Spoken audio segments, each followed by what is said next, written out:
Hello welcome साथियों, देवभूमि education point में आपका एक बार फिर से स्वागत है। उम्मीद करता हूं आप सभी लोग अच्छे हैं।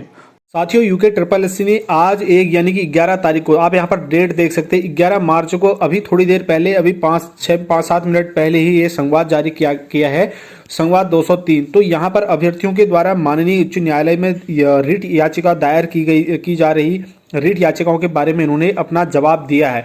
तो इसको पूरी डिटेल में समझेंगे। इस वीडियो में मेरे साथ लास्ट तक बने रहना और प्रत्येक चीज को अच्छे से समझना है आपने, ठीक है, क्योंकि फ्यूचर में आपसे ऐसी गलतियां ना हो और क्या इसके बारे में क्या डिटेल आते हैं वो सभी जो है आपको पता होने चाहिए।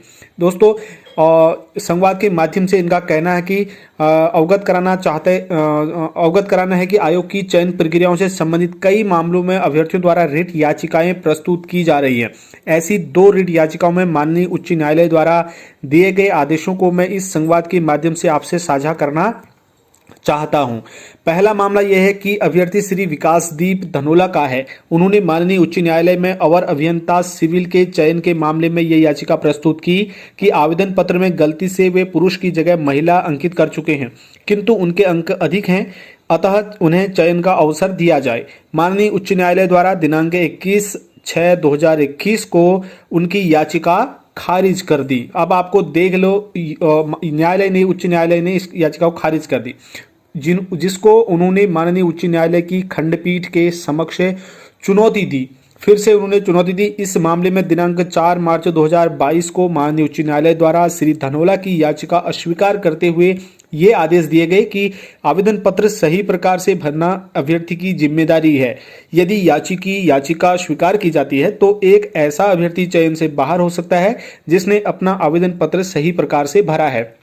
यानी कि अगर आप आवेदन पत्र में गलत जानकारियां भरते हैं या आपसे गलती हो जाती है, हालांकि आयोग जब फॉर्म भरते हैं तो उसके कुछ टाइम बाद या फिर एग्जाम से कुछ समय पहले आपको एक मौका दिया जाता है कि आप उसमें एडिट या सुधार कर सको, ठीक है, तो आप उसमें कर सकते हैं। लेकिन आप उसके बाद भी नहीं करते या किसी में मौका नहीं मिलता है तो फिर वो आपकी ही गलती मानी जाएगी। यहाँ पर हाईकोर्ट ने भी इसको साफ कर दिया। 2 बार इन्होंने अपील की, 2 ही बार इसको खारिज कर दिया गया।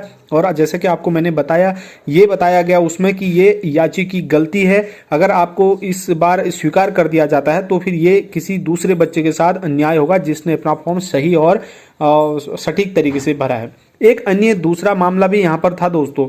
तो ये मामला है कृषि विभाग में सहायक कृषि अधिकारी के पदों को नियोक्ता विभाग की ओर से कम कर दिए जाने के निर्णय को चुनौती दी गई।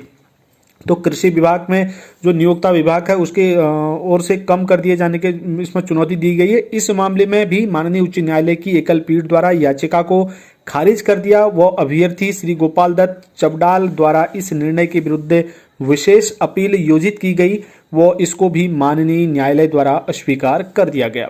देखिए, दूसरा मामला भी न्यायालय ने क्या कर दिया, अस्वीकार कर दिया। इन मामलों को आपके संज्ञान हेतु इसलिए लाया जा रहा है कि अभ्यर्थी यह सोचते हैं कि उनके द्वारा प्रस्तुत ऐसी याचिकाओं से वे चयन सूची में स्थान प्राप्त कर लेंगे। ये विचार उचित नहीं है। वो इससे अभ्यर्थियों का काफी समय व धन का अपव्यय होता है। अतः आप सभी अभ्यर्थियों से अपेक्षा की जाती है कि माननीय उच्च न्यायालय में अनावश्यक वादों से बचें।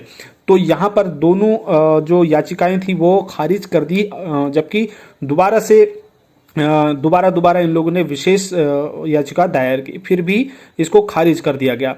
तो यहाँ पर ये थोड़ी देर पहले ये इन्फॉर्मेशन आई थी। तो आप लोगों से बस यही गुजारिश है कि दोस्तों, आप जब भी फॉर्म भरो तो विशेष ध्यान देकर के फॉर्म को भरो। कहीं पर ऐसी कमी ना रह जाए, त्रुटि ना रह जाए। आप लोगों के मैसेज मेरे पास बार बार आते हैं और मुझसे पूछते हैं कि भाई हमसे डेट ऑफ बर्थ भरने में गलती होगी, हमसे ये गलती होगी, नंबर डालने में गलती होगी, चाहे वो कैटेगरी डालने में गलती होगी, सब्जेक्ट, कई चीज़ें, ठीक है। जब आप फॉर्म भर रहे होते हैं, आपको मौके मिलते हैं, आप फॉर्म को आराम से अच्छे तरीके से भरो। 7 स्टेप आपको करने होते हैं। सबसे पहली बार खाली टाइम पे बैठ के किसी समय OTR बना लो। OTR बहुत अच्छे तरीके से एक बार बना लो तो बार बार भरने की दिक्कत नहीं होती है। जब आप डॉक्यूमेंट वेरिफिकेशन के लिए चले जाते हैं, उसके बाद भी वहां पर अगर गलतियां आती तो फिर आपकी मेहनत सारी पानी में फिर सकती है, ठीक है।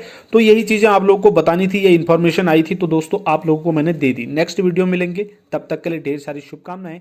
धन्यवाद।